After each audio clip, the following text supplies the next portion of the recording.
A todos, eu sou a Débora Romarini do marketing da Danfoss e gostaria de dar boas-vindas ao webinar Balanceamento Hidrônico em Sistema de HVAC em Edifícios Comerciais, com os engenheiros João Fernando Aguena e Rodolfo Correa. Esperamos que esse tema possa fortalecer a aprendizagem e conhecimento de todos os nossos espectadores e agradecemos pela presença. Continuando, vamos compartilhar algumas informações úteis para incrementar a sua experiência. A visualização que verão a seguir podem estar situadas em posições diferentes da sua tela, mas compartilharemos a função de cada um. No lado esquerdo superior, você verá as webcams dos apresentadores. Logo abaixo está disponível o campo para você enviar as suas perguntas. Em seguida, temos informações adicionais sobre o tema e, em alguns casos, links para downloads de materiais. Centralizado, você verá a apresentação. Você poderá deslizar aumentando ou reduzindo esse campo.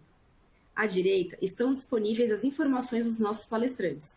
Você poderá entrar em contato com eles no e-mail que está disponível. Se estiver habilitado, você poderá agendar uma reunião com o time de vendas.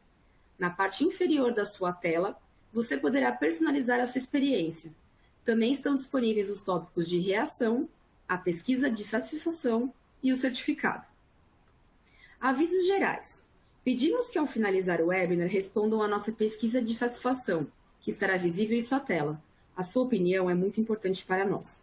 Não se esqueçam também de fazer o download do seu certificado de participação ao finalizar este webinar. Agora passo a palavra ao engenheiro João para que possa seguir com a apresentação. Boa tarde, João. Boa tarde, pessoal. Tudo bem? Como é que vocês estão por aí? Bom, todos me escutam bem aí, né? Estão me ouvindo, Débora? Tá tudo ok com o som?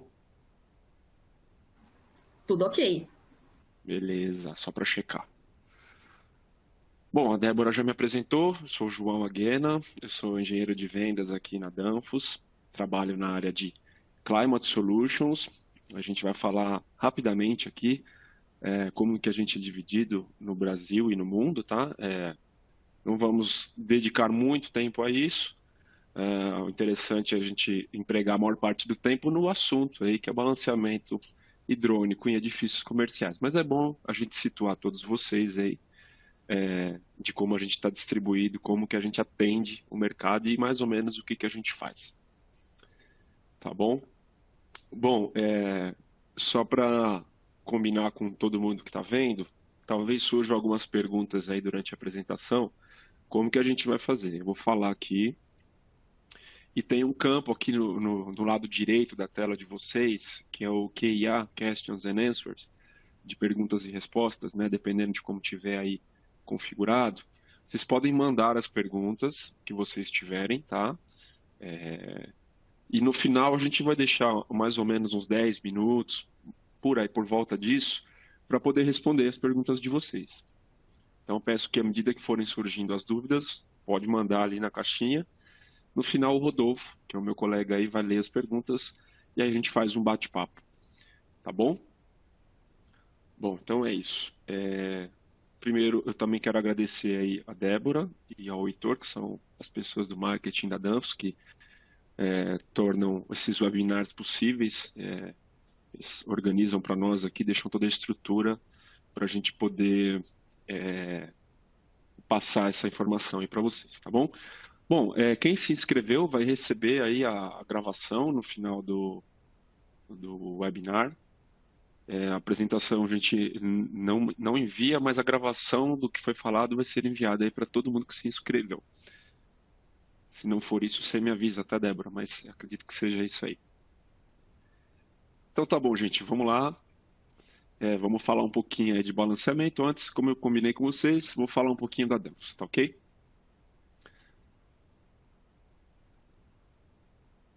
Bom, aqui é a nossa agenda. Vamos falar um pouquinho do grupo Danfoss. O desafio energético. No fundo, essa conversa nossa aqui, a razão maior dela é economizar energia, né? Cada dia que passa, esse assunto vai ficar mais importante, porque a população mundial não para de crescer e os recursos estão ficando cada vez mais escassos. Energia é um deles. Produzir energia polui, emprega dinheiro, emprega recurso natural. Então, quanto menos impacto a gente causar produzindo energia, ou quanto menos energia a gente gastar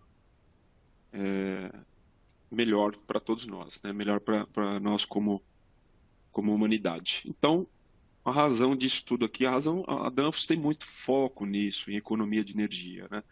É um dos DNAs da empresa aí, é falar sobre economia de energia, prover soluções, produtos para poder deixar as coisas mais eficientes.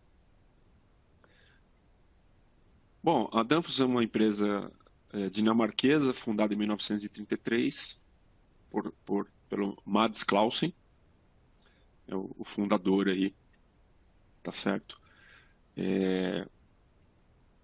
E a Danfoss, ela tem 4 linhas de negócio, já vou falar para vocês que agora, recentemente, a gente reagrupou isso de forma que somos 3 linhas de negócio.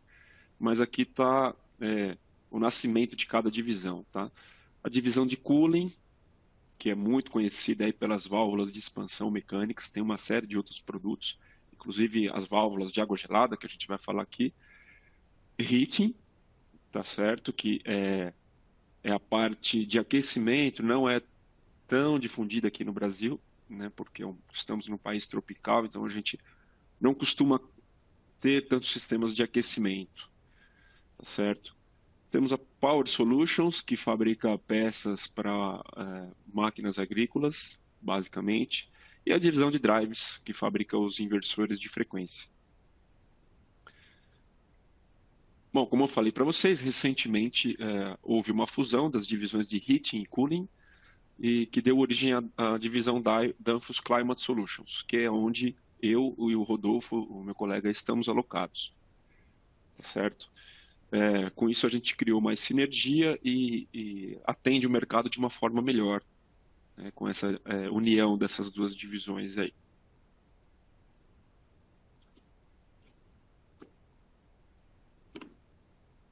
Bom, aqui tem a divisão das 3 linhas de negócio: Power Solutions, Climate Solutions e Drives. Mais ou menos quanto que cada uma delas representa dentro do grupo Danfoss e a nossa posição no mercado em cada linha de negócio, tá? Estamos aí na parte de cima aí, nos mercados onde atuamos. Eu e Rodolfo fazemos parte de uma divisão aqui que ela se chama Vertical Buildings. É uma divisão que atende principalmente os edifícios comerciais, que é o tema da nossa palestra hoje, tá certo? Então, a gente atende o mercado com a linha de Climate, principalmente as válvulas de água gelada, as válvulas de balanceamento, e também os inversores de frequência. Tá? É uma divisão dentro de Climate Solutions que tem foco principal em edifícios comerciais. Vertical Buildings, tá bom? Bom, agora a apresentação, como eu disse para vocês, seria bem breve, né, para situar aí onde que estamos dentro do grupo. Vamos falar um pouquinho agora aqui do desafio energético, tá ok? Bom, uma boa parte do desafio energético que temos, se você olhar na parte vermelha do gráfico aí, é eficiência. Basicamente, o que é eficiência? É entregar a mesma coisa em termos de conforto, gastando menos, né? O conceito é esse. Então, a gente emprega menos recursos para entregar o mesmo conforto térmico. Então, assim, 38% das ações, segundo os estudiosos, elas vêm de eficiência. De novo, quer fazer a mesma coisa, esfriar o ambiente na mesma temperatura, entregar remover a mesma quantidade de calor, gastando menos energia elétrica, tá certo? Essa é a principal iniciativa, eficiência energética. Tá? É um termo meio clichê aí, mas a gente tem que insistir e tornar isso realidade, né? Então, estamos aí. Bom, aí tem o perfil energético dos prédios, dos tipos de prédios. Esse não é um número super preciso, assim, né? Mas, grosso modo, 20% da energia elétrica consumida no Brasil, isso é diferente, varia de país para país, obviamente, mas no Brasil, em cerca de 20% da energia elétrica consumida está nos edifícios comerciais, tá? Então, é uma grande parcela aí, né? Um quinto da energia elétrica que gastamos no país vai para edifícios comerciais. Se você for olhar aí em outros, uma média mundial, aí isso é um pouco diferente em outros países, tá? O Brasil em torno disso. Opa, aqui. E aí, se você for para dentro de um edifício comercial, também varia, tem diferentes tipos de edifícios. Você vai ter um prédio que tem mais área envidraçada, um prédio que tem mais ocupantes, menos. Claro, isso é variável, né? A tecnologia empregada, a localização, tem uma série de variáveis aí que vai determinar isso que eu vou dizer aqui. Mas, grosso modo, na média, 50% do consumo energético é com o sistema de HVAC, ou aquecimento, ventilação e ar-condicionado. Então, assim, se você fizer uma conta rápida, né, de 20% da energia gasta no país, se 20% da energia gasta no país é com edifício comercial, e 50% 50% da energia num edifício comercial é com HVAC, mais ou menos 10% da energia gasta no país é com HVAC não residencial, né, o HVAC comercial. Aí a gente vai ter basicamente dois sistemas, né, que é o sistema de expansão direta, o VRF, e o sistema de líquido secundário, que é água gelada, que é o que a gente vai falar aqui hoje. Bom, onde que entra aí o nosso tema, né, de balanceamento na eficiência, na economia? É que assim, o legal,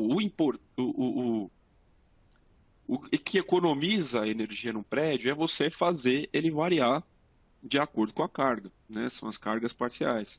Você projeta o teu sistema com a capacidade que você vai ter necessidade dela, sei lá, num dia, 2 dias no ano, uma semana, né? Um período curto durante o ano inteiro, que você vai usar aquela capacidade máxima instalada. Então, o que você tem que fazer? Nas outras épocas do ano, nos outros horários, nos outros meses, você tem que adaptar a demanda, né? Desculpa, adaptar o teu sistema à carga, né? Você tem que variar o teu sistema de ar-condicionado para que ele entregue só aquilo que está sendo demandado, tá certo? Aí que é o grande desafio, né? Operar corretamente em cargas parciais. Esse é que é o grande ponto aí. Por isso os inversores, né, que a gente falou aí, são extremamente importantes, né, para ventiladores e bombas de água gelada. São peças fundamentais aí dentro do sistema de ar-condicionado, variar as cargas parciais. Esse gráfico mostra isso aí, olha lá. 100% da carga você vai usar um período muito curto do tempo, enquanto que 50%, 40% da carga você vai usar muito mais tempo, né? Então é fundamental fazer a variação aí do sistema, do que ele pode produzir. Bom, e aí aqui a gente tem alguns problemas típicos do sistema de ar-condicionado. Desconforto térmico é um deles. Tem vários, né? Desbalanceamento hidrônico. A gente vai falar muito desses dois, desbalanceamento e a síndrome do baixo delta-T, estão intimamente ligados, né? Alto consumo no ar-condicionado, dificuldade de monitoramento, dificuldade no rateio. Às vezes você quer, né, fazer aquele cara que gasta mais energia, sei lá, um prédio que tem um call center no andar e no outro é um escritório de advogados, né? A quantidade de pessoas é muito maior num andar do que no outro. Então, o que você teria que fazer? Ratear, né? Cobrar daquele cara, daquele ocupante ali, daquele inquilino que tem um call center com 50, 60, 70 pessoas numa laje corporativa, cobrar mais dele, que a carga térmica dele é maior do que aquele outro que tem, de repente, 5, 10 pessoas ali. Então, o rateio é uma coisa importante também. Manutenção, né? Puta, é um assunto muito crítico também, a manutenção. A gente tem que tomar muito cuidado, porque um sistema que não é bem mantido, ele dura menos, ele fica ineficiente. E o controle precisa de temperatura, a gente também vai falar, tá? Basicamente o balanceamento, sino de baixo THT e o controle de temperatura. Ruído também é uma outra coisa. E no final, isso é dinheiro, né? Jogado fora.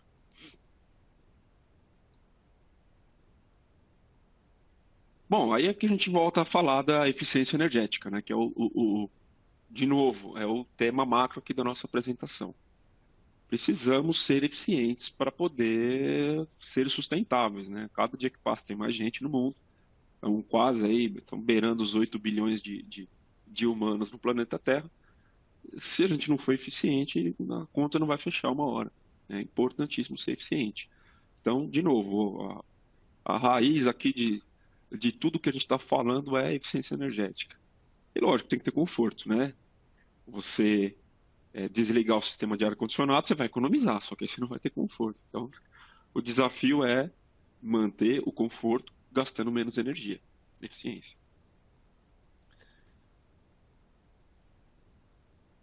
Bom, e aí a gente vai entrar de vez aí no tema, né? Que é o balanceamento, que é uma coisa que ela é muito importante no sistema de ar-condicionado.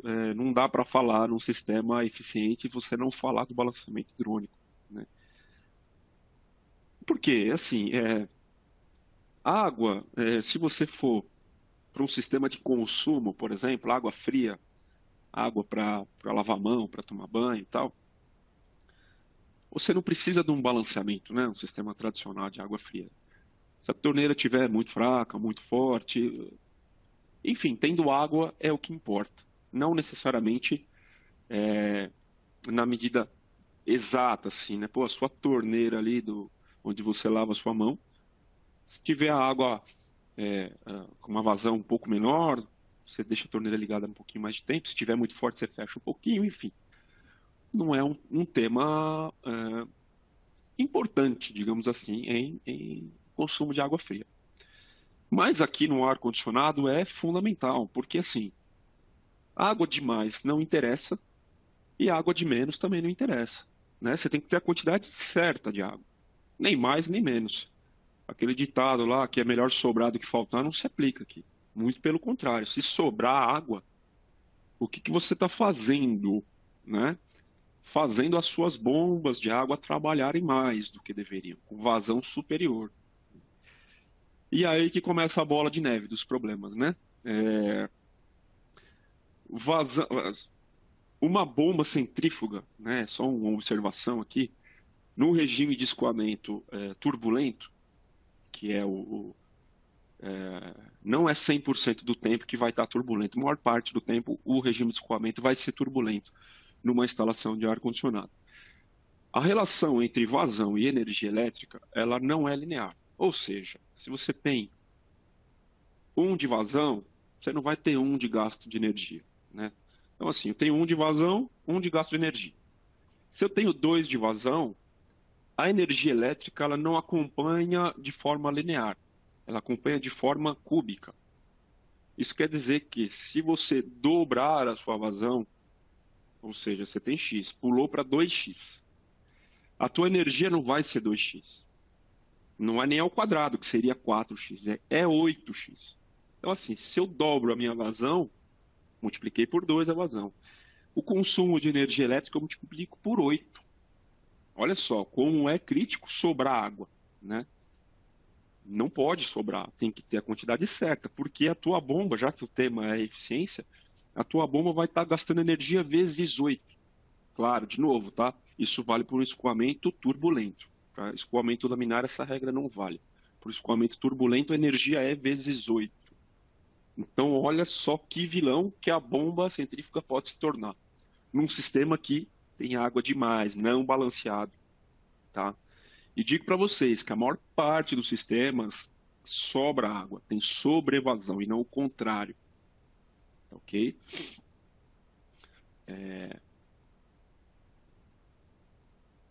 Aqui, desculpa, gente, que aqui eu preciso, tá certo. Então, é fundamental você deixar a quantidade certa de água, né? Nem de mais, nem de menos. E tem outro problema. Se por um lado sobrar água, você faz a sua bomba trabalhar, uma velocidade muito alta nos trocadores de calor, nas serpentinas, né? Uma vazão muito alta, consequentemente uma velocidade muito alta, o que você faz? Você não tem uma troca ideal, tá? Não tem uma troca ideal. Você não troca calor, o que foi projetado. Além disso, você vai ter velocidades muito altas, implicam em ruído, implicam em redução da vida útil das válvulas. Você vai começar a ter um problema de erosão nos componentes internos ali. Embora seja metal, uma velocidade acima do projetado vai diminuir muito a vida útil da sua válvula. Então, olha só os problemas aí. Bomba gastando energia, erosão na válvula, não só na válvula, né? Você pode ter erosão nos trocadores de calor também, reduzir a vida útil deles.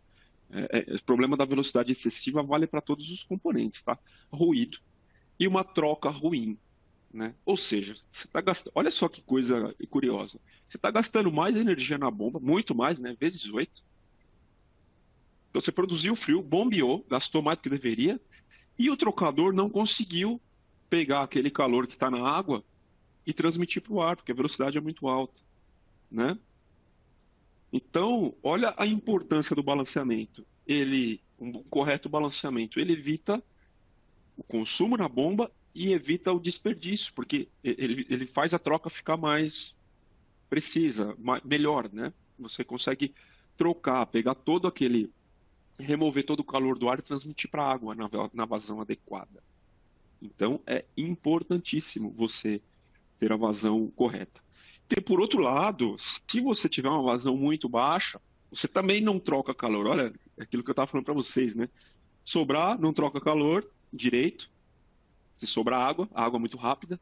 E a água muito devagar, o teu escoamento é laminar. Escoamento laminar, não vou entrar muito em detalhe aqui de mecânica dos fluidos, mas a água que está no meio do tubo, aquela água gelada que está no meio ali, ela não encosta na superfície do tubo. Ou seja, ela não troca calor com o ar, né? Ela vem laminar ali no meio do tubo, só troca calor as moléculas de água que estão na superfície, na periferia. As moléculas de água que estão no centro do tubo, pelo escoamento ser laminar, não estão trocando calor. Então, olha só, água de menos é um problema, água de mais é um problema, né? Embora a água de menos seja menos comum, tá?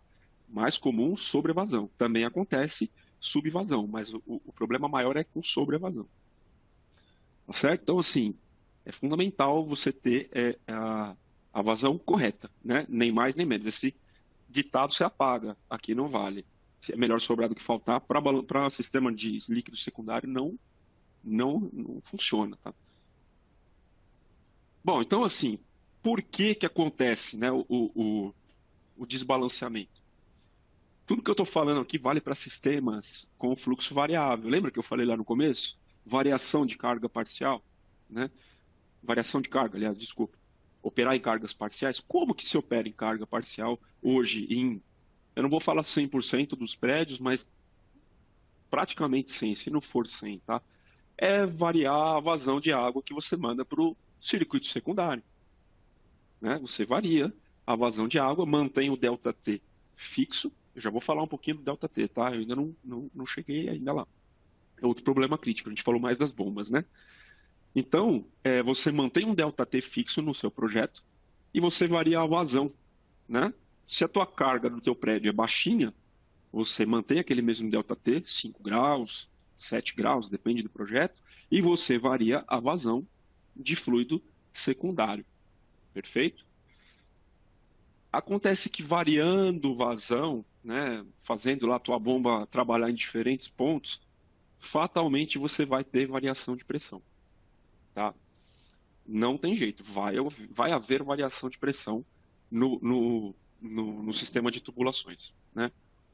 Então, se você olhar aí esse desenho que eu estou colocando para vocês, é uma coisa meio óbvia, né? O ponto mais próximo aí da torneira, que seria a tua bomba, é só um desenho ilustrativo, tem mais pressão estática. Se você abrir um furinho ali, a pressão, a vazão vai ser maior do que se você abrir um furinho longe do tubo. Tá certo?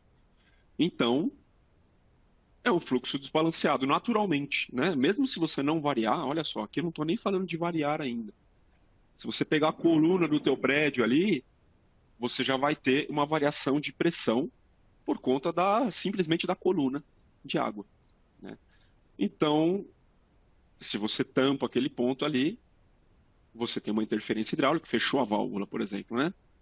A pressão nos outros pontos vai ser maior. E assim sucessivamente, né? Para simular aí uma válvula fechando no sistema. Então, olha, só para voltar aqui um pouquinho. Opa, desculpa aí, gente. Então, eu já tenho um fluxo desbalanceado naturalmente. À medida que eu vou fechando, olha lá as variações de pressões acontecendo. Tá vendo? Variou a pressão, variou a pressão.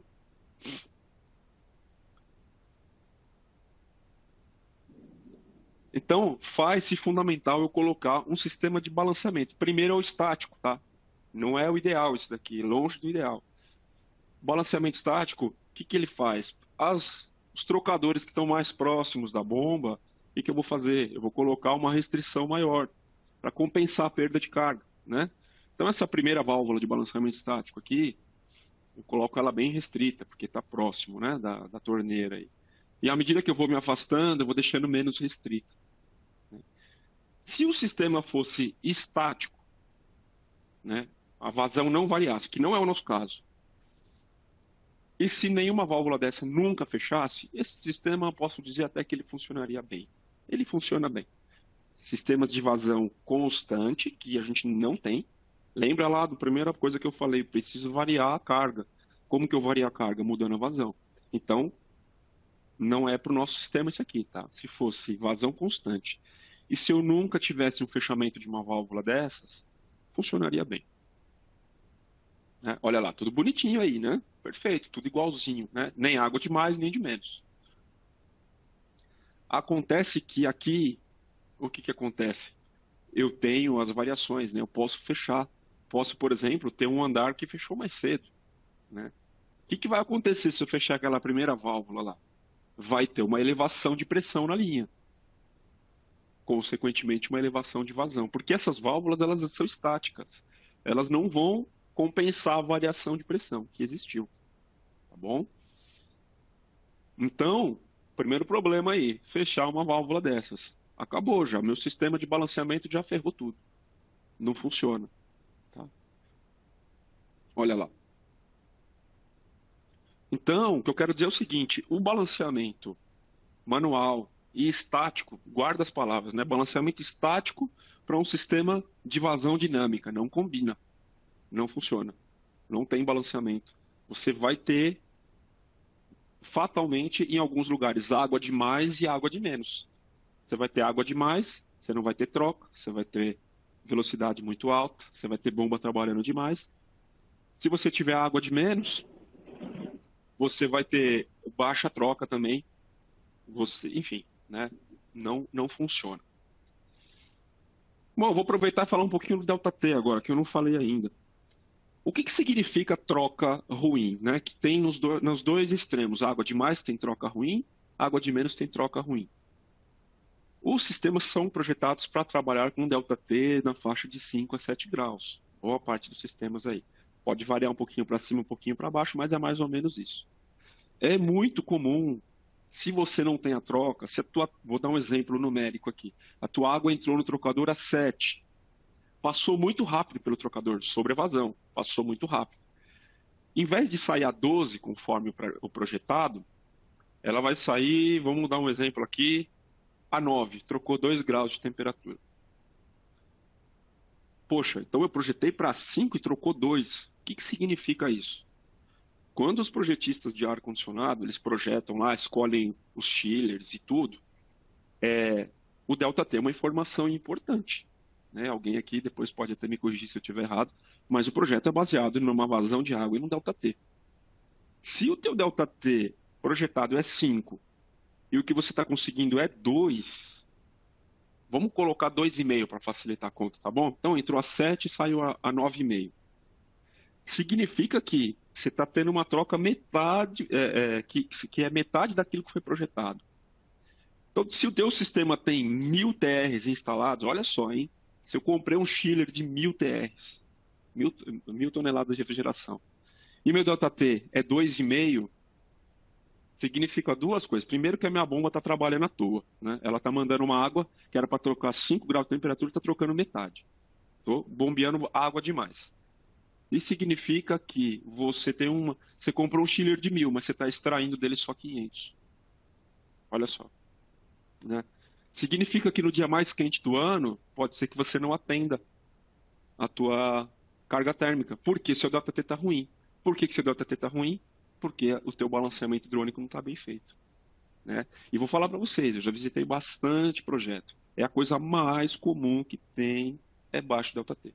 Não é só o balanceamento hidrônico, tá, que causa o baixo ΔT. Tem outros fatores aí também, mas ele é o principal.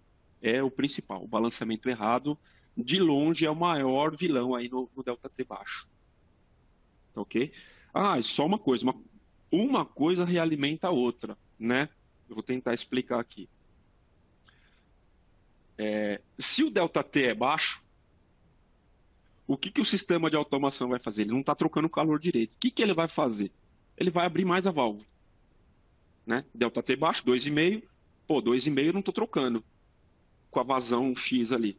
Aí o sistema de automação vai ver, opa, não estou conseguindo remover o calor que eu preciso. O que eu faço? Vou lá e abro mais a válvula. Aí eu abro mais a válvula, eu realimento o problema. Eu já estou com a vazão acima. Aí a vazão vai ficar maior ainda. Então é uma bola de neve, uma coisa alimentando a outra. Baixo ΔT causa sobrevasão, que causa baixo ΔT, né? É um efeito bola de neve. Então Bom, aqui tem um exemplo típico do que eu estou mostrando no sistema com balanceamento estático. Olha só. É uma animação aqui, tá? Então você tem uma válvula no meio do caminho totalmente fechada. Lá em cima um sistema... Eu vou ligar aqui a animação, vocês vão verificar aí. Então tá lá, sobrevasão. O sistema fica todo perdido.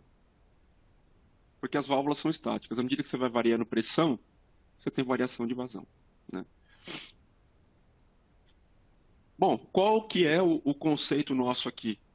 Qual que é a solução para isso?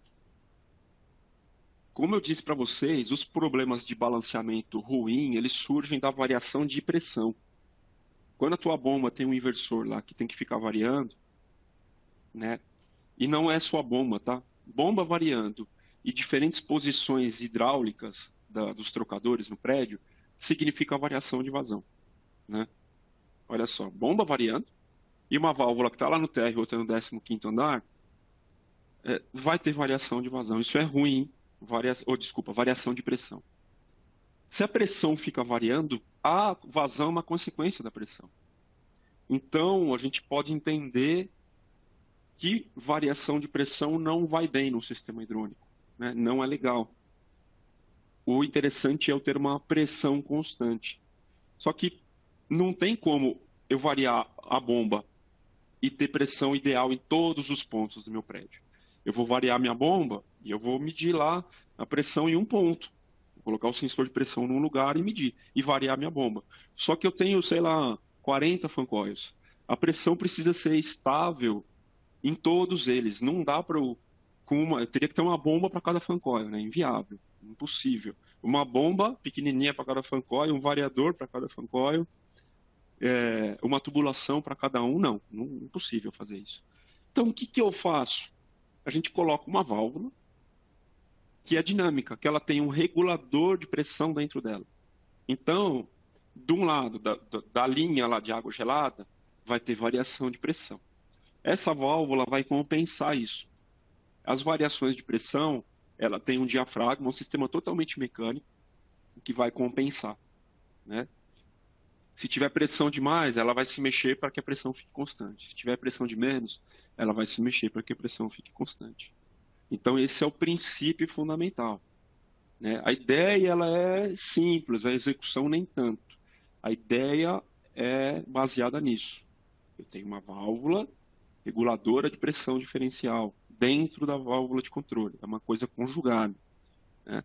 Então, à medida que a pressão varia, e vai variar, como eu falei para vocês, por diferentes motivos, na minha válvula de balanceamento, ela vai compensar as variações de pressão. De forma que a válvula de controle, que está logo na sequência ali, para ela é como se não houvesse variação de pressão nenhuma. Para ela está sempre tudo bonitinho, pressão constante. ela faz o trabalho dela, e aí é outro ponto aqui que eu vou falar, daqui a pouquinho, o trabalho da válvula de controle fica muito mais tranquilo, né? A autoridade dela é muito melhor, ela tem sempre a mesma pressão, né? Se ela abrir 10%, vai significar sempre a mesma troca, né?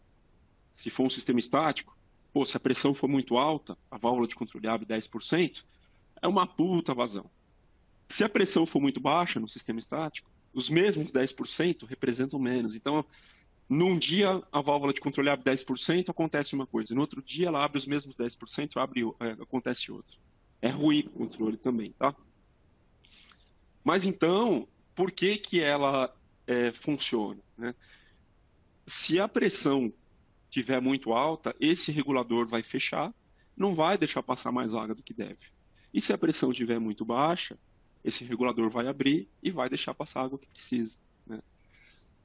Ele só precisa, o regulador de pressão, ter uma pressão mínima. É a pressão de startup que a gente fala, né? Se você tiver essa pressão mínima necessária para o funcionamento, ele vai conseguir atuar e vai garantir que aquela água sobrando não passe para o trocador, né? Você resolve aqueles problemas de vazão de menos e vazão de mais. Aqui tem uma animação, eu não sei se vai funcionar aí. Se você olhar ali na parte de baixo, nesse desenho, a parte de cima é a válvula de controle e a parte mais embaixo ali, com uma borracha preta, a válvula está em corte, tá, gente? É o sistema de mola e diafragma mecânico que eu falei para vocês. Se você olhar o manômetro ali à esquerda, manômetro não, o sensor de pressão diferencial, você vai ver que vai acontecer uma variação de pressão e o sistema mecânico vai compensar isso. Olha lá, deixa eu ver aqui se foi. Eu não sei se vai a animação aqui, gente. Eu acho que não passa aqui na ferramenta. Deixa eu tentar mais uma vez.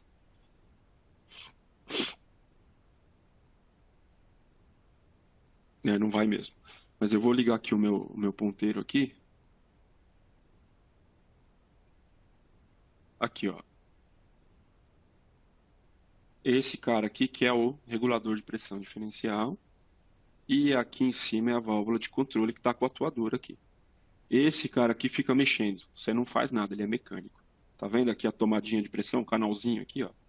Ele mede a pressão em cima da válvula de controle e garante que a pressão sempre seja a mesma, né? A pressão subiu pra caramba, num sistema estático, o que vai acontecer? Pressão subiu, a vazão aumentou. Aqui não, a pressão subiu, o diafragma fechou, a vazão não aumentou. Tá?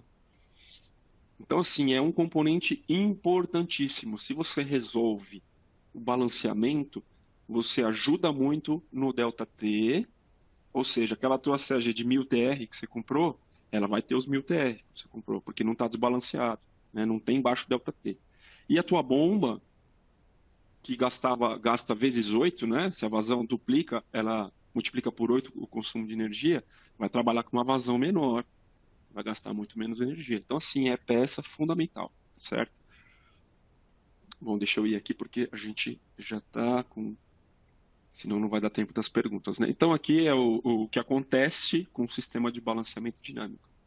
Eu vou fechando e aí os reguladores eles estão compensando a variação de pressão na minha linha. Tá? Então, o sistema de vazão variável, o balanceamento tem que ser dinâmico, né? Se a vazão é variável, o balanceamento tem que ser dinâmico. E aqui é mais ou menos o que acontece na mesma animação com válvulas independentes de pressão. Fora que o startup fica mais fácil, você põe uma válvula só, não precisa fazer o balanceamento hidrônico, que é uma coisa bem trabalhosa também. Tá?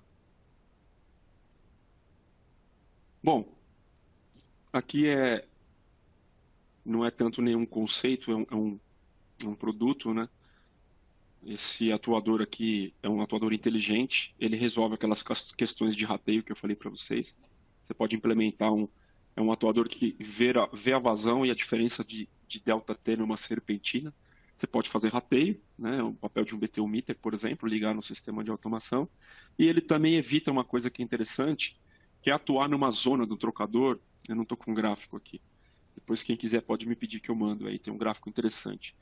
Tem uma área que o trocador está praticamente saturado. O que significa isso? Você vai aumentando a vazão dele e a troca de calor praticamente é zero.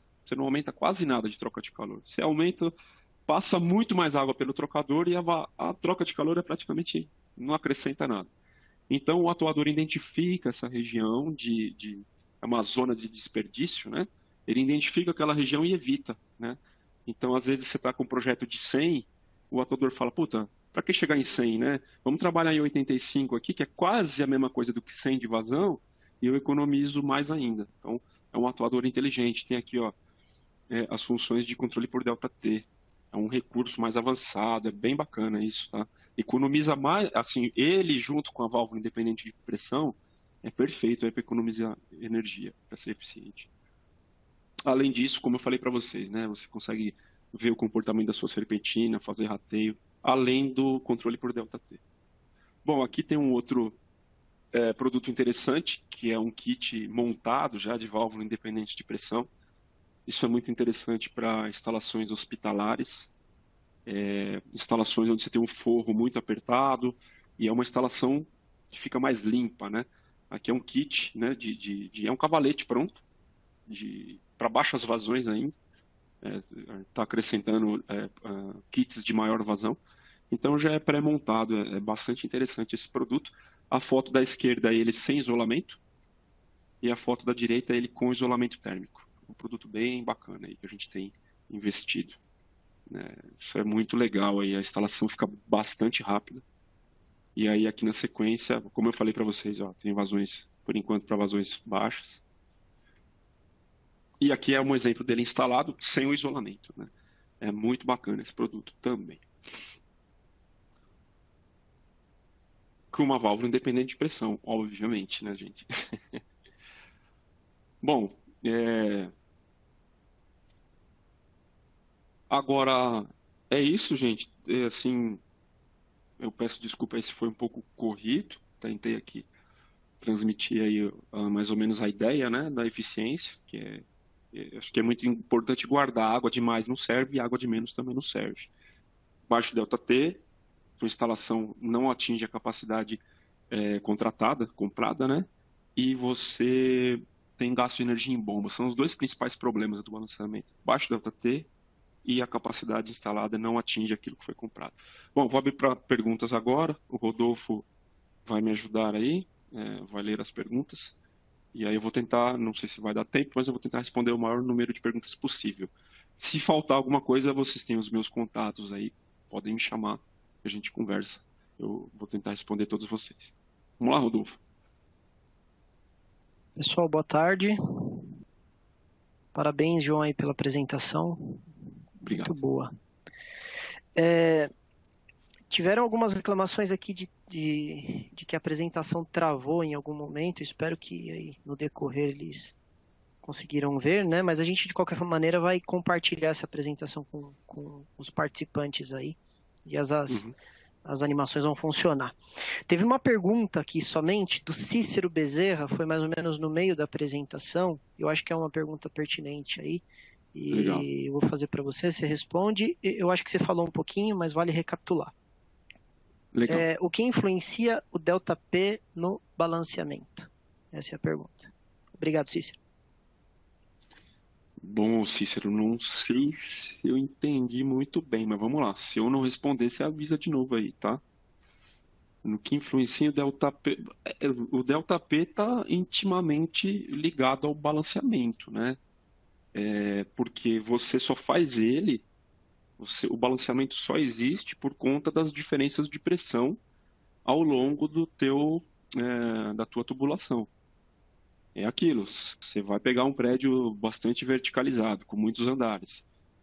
Se você pegar as válvulas, né, a tubulação próxima à bomba ali, vamos imaginar que a bomba está lá embaixo no térreo. Você vai pegar o fancoil do primeiro andar. Poxa, você tem ali, ele está do lado da bomba, né? Não tem perda por conta da coluna, não tem, está muito próximo. Então você vai ter uma pressão estática na linha ali, X, e se você for fazer uma comparação com aquele fancoil que está lá em cima, a 15, 20 pavimentos, a pressão estática lá em cima é muito menor, né? Então, naturalmente, ocorreria um desbalanceamento aí, né? Não estou falando nem se é estático, se é dinâmico, falando de distribuição de pressões mesmo. Então, se você não fizer nada, é fato que o primeiro fan coil, se você colocar lá o fan coil direto na tubulação, sem nenhuma válvula de controle, nenhuma válvula de balanceamento, é fato que o primeiro trocador vai ter mais água do que o último, né?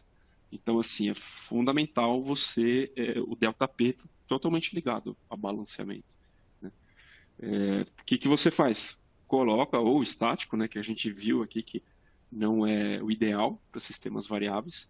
Então, você coloca ali uma válvula que vai, entre aspas, simular aquela perda de carga que você tem por conta da tubulação e por conta da coluna, né? Então, é como se a máquina do primeiro pavimento tivesse a mesma perda de carga da máquina do último pavimento.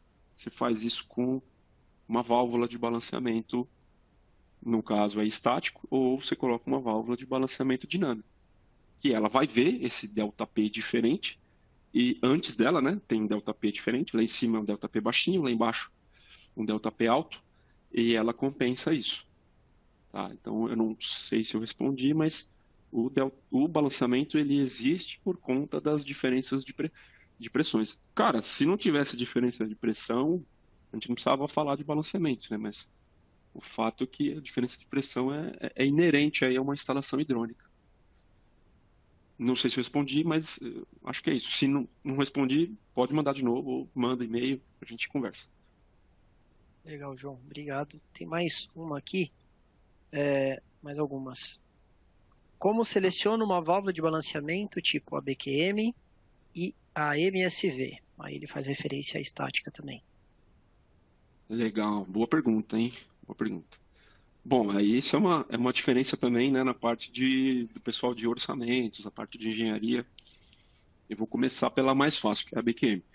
É muito simples selecionar uma BQM. Você vê a vazão do seu trocador, que o projetista especificou ali, né? E você seleciona uma válvula que atenda aquela vazão. Não adianta você colocar uma válvula, por exemplo, a vazão é de 600 litros por hora, uma vazão pequena aí, tá? Você vai colocar uma válvula de 12 metros cúbicos por hora, né? 12 mil litros por hora, 20 vezes. Não resolve. Você vai colocar uma válvula, além de ficar mais caro, né? Você vai pegar uma válvula de 600 litros por hora, então você tem de 650, por exemplo. Você coloca uma BQM, que é de 650 litros por hora. Beleza, é isso, não tem mais o que fazer.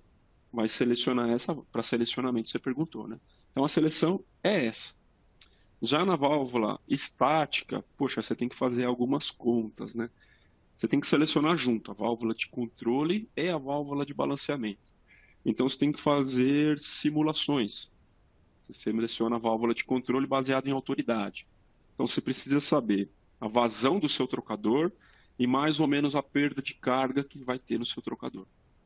Com isso, você vai fazer uma conta de autoridade, né?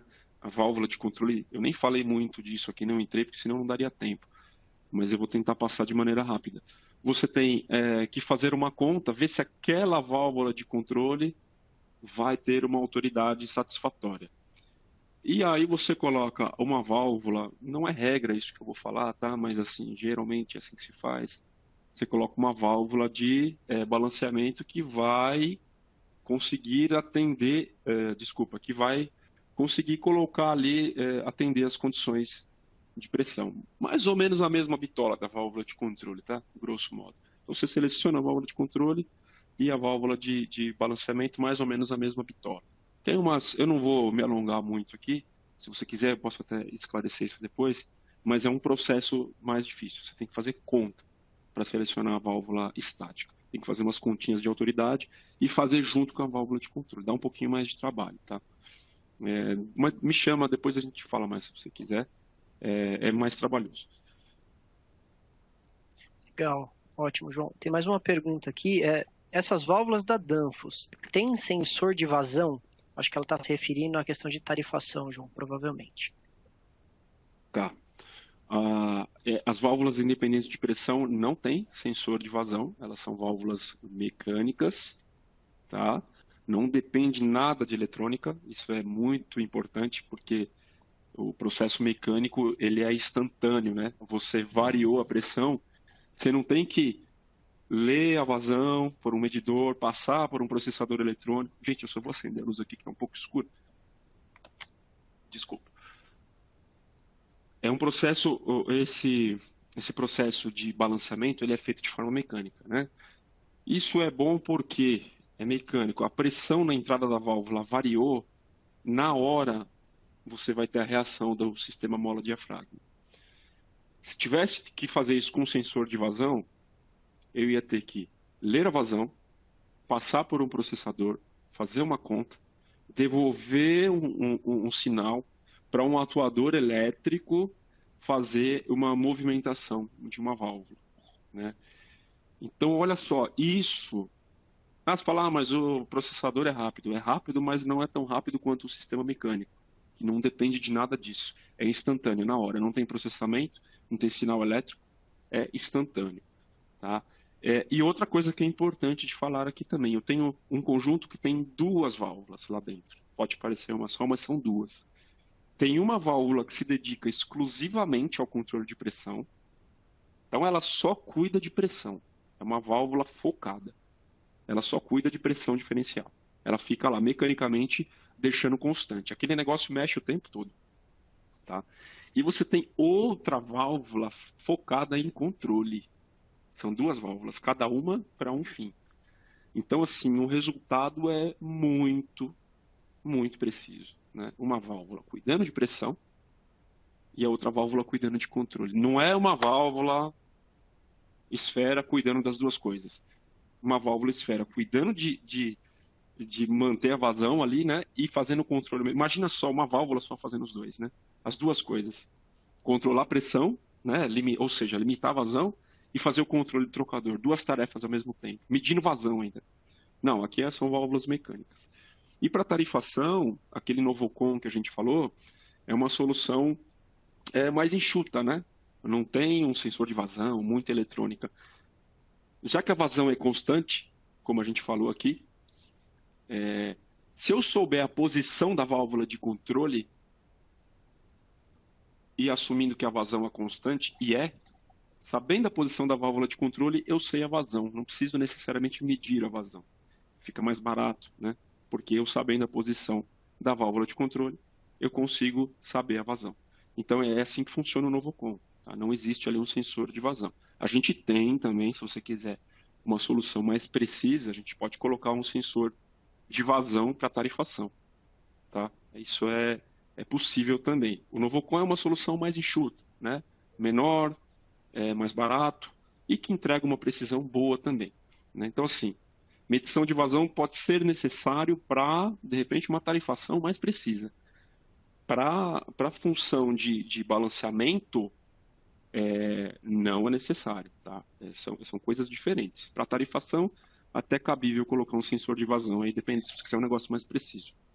Para o balanceamento hidrônico, a gente tem um regulador de pressão diferencial, tá? Ele não mede vazão, ele atua no problema aí que é a pressão, certo? Não sei se eu respondi, mas é mais ou menos isso. Legal, acho que sim, João. E mais uma aqui, em relação à vazão, quantos por cento para mais ou para menos posso considerar aceitável de acordo com a vazão de projeto? Eu acredito que isso tem relação com o range da válvula, eu acho que é isso que ele perguntou, João. Mas fica à vontade, valeu. Eu não sei aí a pergunta se foi quanto que a vazão afeta na troca de calor, não entendi se é isso ou qual que é a precisão da válvula, né? Poxa, a precisão da válvula eu não sei de cabeça aqui te dizer, é muito preciso, não sei o número aqui, posso ter consultar depois, me manda aí quem fez a pergunta, posso consultar. Agora, o quanto que eu mudo de vazão e isso representa em termos de troca, isso vai depender do trocador, né?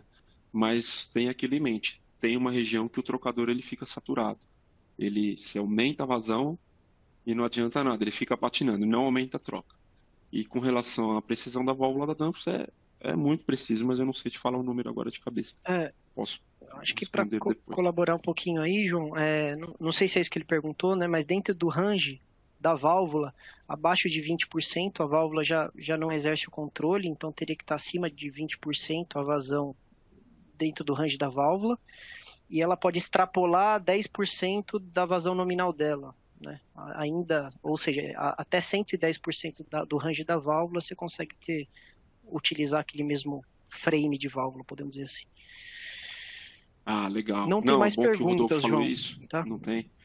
Não, bacana. Não, só para complementar aí, que o Rodolfo está dizendo é assim, se a sua válvula, o nosso modelo é 650 litros, se eu não me engano, acho que é isso.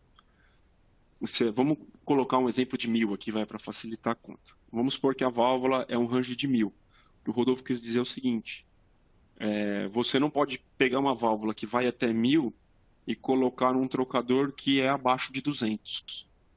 Aí não vai funcionar. Você tem que pegar uma válvula menor, tá? Então você tem que estar sempre 20% da vazão nominal da válvula para ela funcionar ok, tá? Então assim, não adianta, é aquele exemplo que eu falei, não adianta pegar uma válvula muito grandona para um fan coil pequenininho. Tem que estar próximo ali, e o que o Rodolfo disse é isso. 20% no mínimo da vazão máxima da válvula. Você tem que trabalhar. E ela suporta 10% acima da máxima também. É isso, só para complementar aí, Rodolfo. Tá, não, ótimo. E teve mais uma agora, relacionada à mesma pergunta, João, talvez clarificando aqui o que foi questionado, né? Entendo que a pergunta é de um outro participante aqui. Entendo que a pergunta é qual a tolerância da vazão para não impactar no ΔT. Exemplo, se a vazão for por 30 metros cúbicos por hora, posso ficar entre 28 e 32? Então, vai depender do seu trocador. Você tem que buscar a curva dele. Eu entendi aí a pergunta. Você tem que olhar a curva dele. Às vezes, se é um trocador que...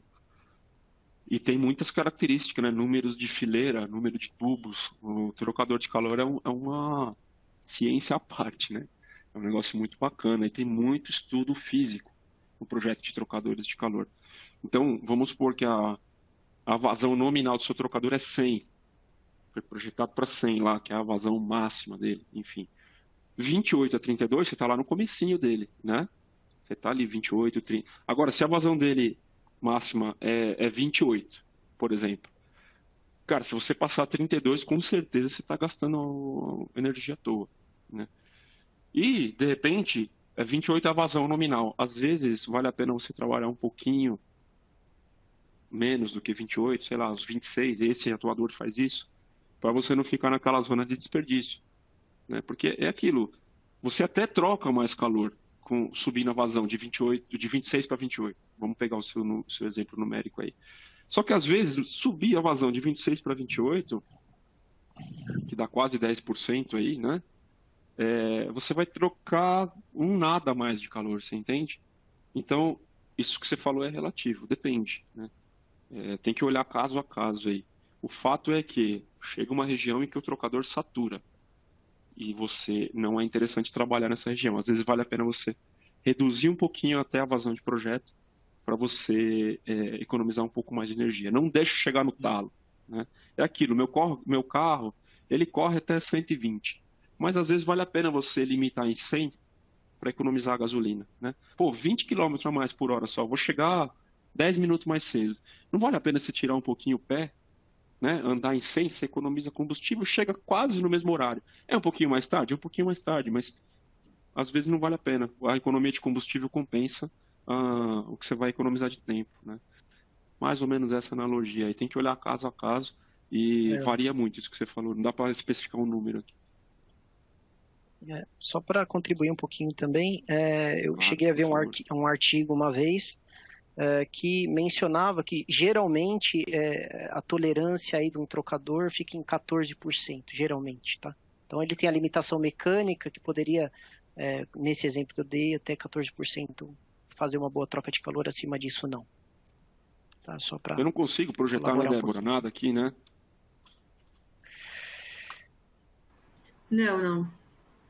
Senão eu ia mostrar um gráfico aqui, mas tudo bem, então.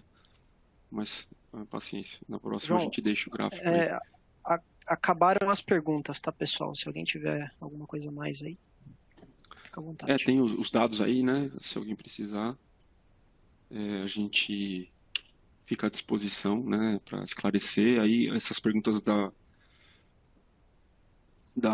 trocador aí foram bem interessantes. Eu fico, de verdade, não é conversa não, eu tenho o maior prazer em responder vocês aí, trocar ideia. Acho que é importante isso, a gente falar de balanceamento mesmo. E pega os dados aí, pode me mandar e-mail, eu posso não responder de imediato, mas eu vou responder sim, pode me ligar também, eu tenho maior interesse aí em contribuir, tá bom, gente? Bom, eu vou devolver a palavra aqui para a Débora agora, eu agradeço muito a participação de todos vocês, espero que tenha contribuído de alguma forma aí, tá? Bater esse papo, acho que é super válido. E é isso, gente. Assistam aí os próximos webinars da Danfoss. E eu vou devolver a palavra para a Débora aqui agora. Tá bom, gente? Obrigado. Uma boa tarde para todos vocês aí. Muito obrigado, João e Rodolfo. Esperamos que este webinar tenha sido de grande valia para todos vocês. E antes de nos despedirmos, queremos convidá-los a nos seguir em nossas redes sociais, no Facebook, no Instagram e também no LinkedIn. Também os convidamos a se inscreverem no nosso canal do YouTube, Danfoss Brasil, onde poderão encontrar, entre esse, nossos webinars gravados, cursos, treinamentos, lançamentos mais recentes e outras novidades. Em nosso site, colocando a revista Solutions na pesquisa, vocês poderão encontrar a edição, onde poderão ver casos de êxito, aplicação de produtos e novidades relevantes. Em continuação, aponte a câmera do seu celular para o QR Code ao lado, para acessarem a nossa agenda de webinars em nosso site. Ou, caso prefiram, poderão acessar o site digitando em seu navegador webinar.danfoss.com.br e poderão se inscrever gratuitamente em todos que quiserem. Aproveito a oportunidade para convidá-los para o evento Descarbonização por Energia Distrital, que acontecerá dia 29 de março. Neste evento, nossos especialistas abordarão desde as tendências que impulsionam a evolução ecológica do setor até as mais recentes inovações por trás de sistemas de energia distrital preparados para o futuro. Para se inscrever, aponte a câmera do celular no QR Code ao lado e você poderá acessar o link para inscrição. E para finalizar, se tiverem alguma dúvida, entre em contato conosco pelo serviço de atendimento ao cliente. Lembramos mais uma vez, por favor, preencham a pesquisa de satisfação. Agradecemos a participação de todos e esperamos nos encontrar nos próximos webinars. Até logo!